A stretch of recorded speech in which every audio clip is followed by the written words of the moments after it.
പൊന്നപ്പന് ചെറിയൊരു പനിയുടെ ലക്ഷണം കണ്ടിട്ട് ഞങ്ങൾ രാവിലെ തന്നെ ഹോസ്പിറ്റലിൽ വന്നതാണ് കേട്ടോ.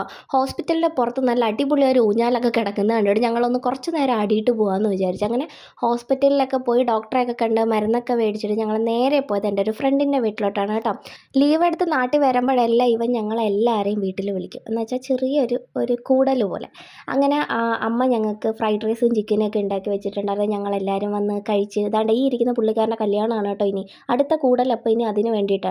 അങ്ങനെ ശരിക്കും പറഞ്ഞാൽ വീഡിയോ ഒന്നും എടുക്കാൻ പറ്റിയില്ല. അതാണ്ട് ഇതെൻ്റെ കൂട്ടുകാരിയുടെ മോളാണ് കേട്ടോ. അപ്പം പൊന്നപ്പന് പനിയുടെ കുറച്ച് ലക്ഷണങ്ങളൊക്കെ ഉള്ളതുകൊണ്ട് ഭയങ്കര നിർബന്ധമായിരുന്നു. അങ്ങനെ ഞങ്ങൾ അവിടുന്ന് ഒരു ഉച്ചയൊക്കെ കഴിഞ്ഞപ്പോൾ ഇറങ്ങി വീട്ടിൽ വന്നപ്പം പൊന്നപ്പൻ രാത്രി അച്ചാച്ചൻ്റെ അടുത്ത് പറഞ്ഞു പൊറോട്ടയും ചിക്കനും വേണം എന്ന് പറഞ്ഞ് ഞങ്ങളുടെ വീടിൻ്റെ തൊട്ട് ഫ്രണ്ടിൽ തന്നെ കടയുണ്ട് കേട്ടോ. അങ്ങനെ അവിടെ പോയി അതൊക്കെ മേടിച്ചുകൊണ്ട് വന്നിട്ടുണ്ടായിരുന്നു. നല്ല ടേസ്റ്റ് ആയിരുന്നു കേട്ടോ, അടിപൊളി സാധനമായിരുന്നു. ശരിക്കും പറഞ്ഞാൽ പൊന്നപ്പൻ കുറച്ചേ കഴിച്ചില്ല. ഈ പൊറോട്ടയൊക്കെ ഞാൻ അവനങ്ങനെ ഒരുപാട് കൊടുക്കാറില്ല. ഞാനും അമ്മയാണ് ശരിക്കും പറഞ്ഞാൽ കഴിച്ചത്.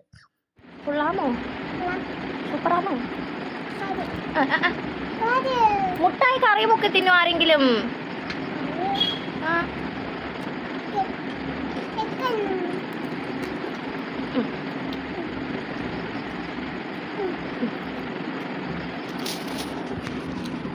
കൊള്ളാമോ? കൊള്ളാമോ? എന്താ? I love you too. I love you too. I love you. Super. അടിപൊളി എന്നാണ് കേട്ടോ പുള്ളിക്കാരൻ പറഞ്ഞത്. അപ്പോൾ ഇന്നേക്ക് ഇത്രയേ ഉള്ളൂ. ടാറ്റാ.